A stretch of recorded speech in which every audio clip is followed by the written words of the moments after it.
Hare Krishna, everybody. This is your servant Aniruddha Dasa with another episode of In the Loop. Today we're going to do a little bit of myth busting in relationship to a sensitive topic, and that's expansion, or why don't we have another temple, or why aren't we building another temple? Why aren't we building on land that we purchase ourselves?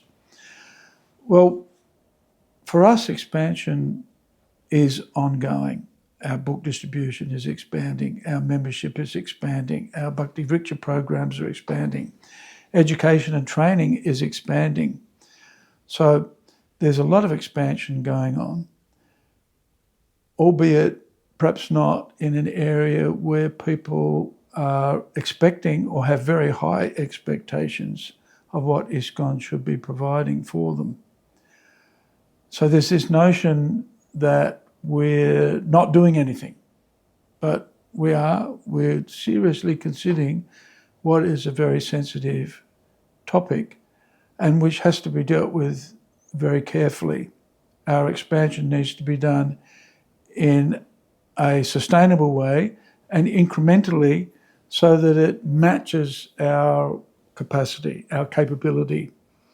There's this notion that we're blocking or that we're stopping others from expanding ISKCON's reach.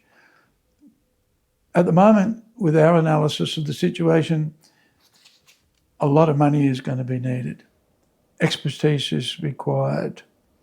There are a lot of regulations, rules and regulations, compliance that are major challenges for us. We don't have any money set aside for major projects, neither do we have the expertise, and we're reluctant to enter into corporate partnerships because of the risks involved. So at the moment, we're cautious.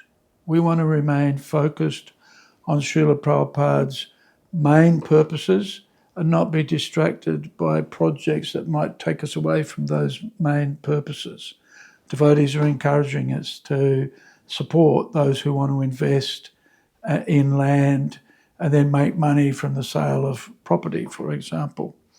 And we're reluctant to do that because of the risks, the reputational risks if such efforts fail, and not wanting to be distracted by activities that are not focused on Srila Prabhupada's purposes, which is basically book distribution, making devotees, and from making devotees, then realistically creating temples that can be supported by the devotees in the community.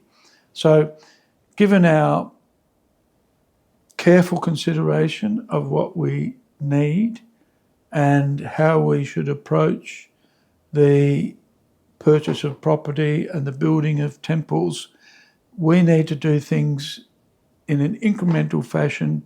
Our focus at the moment is building the community.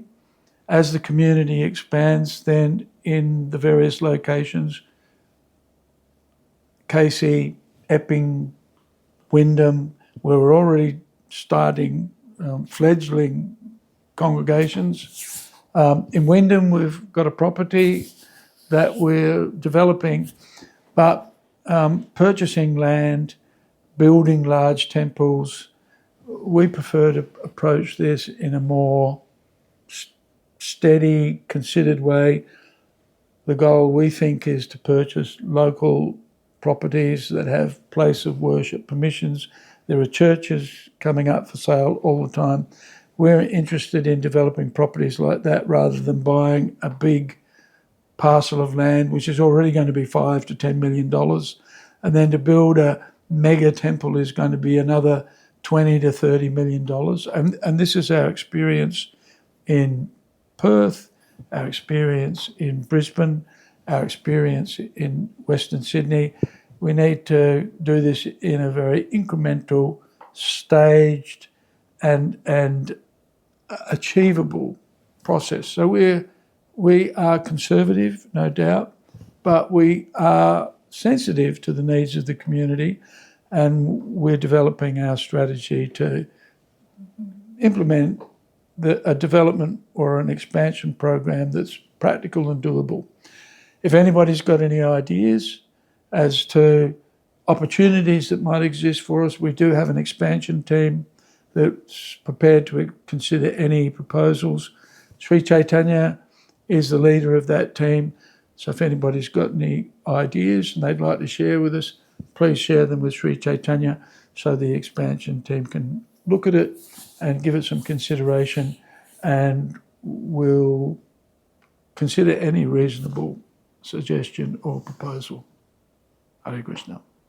Hare Krishna, Hare Krishna, Krishna Krishna.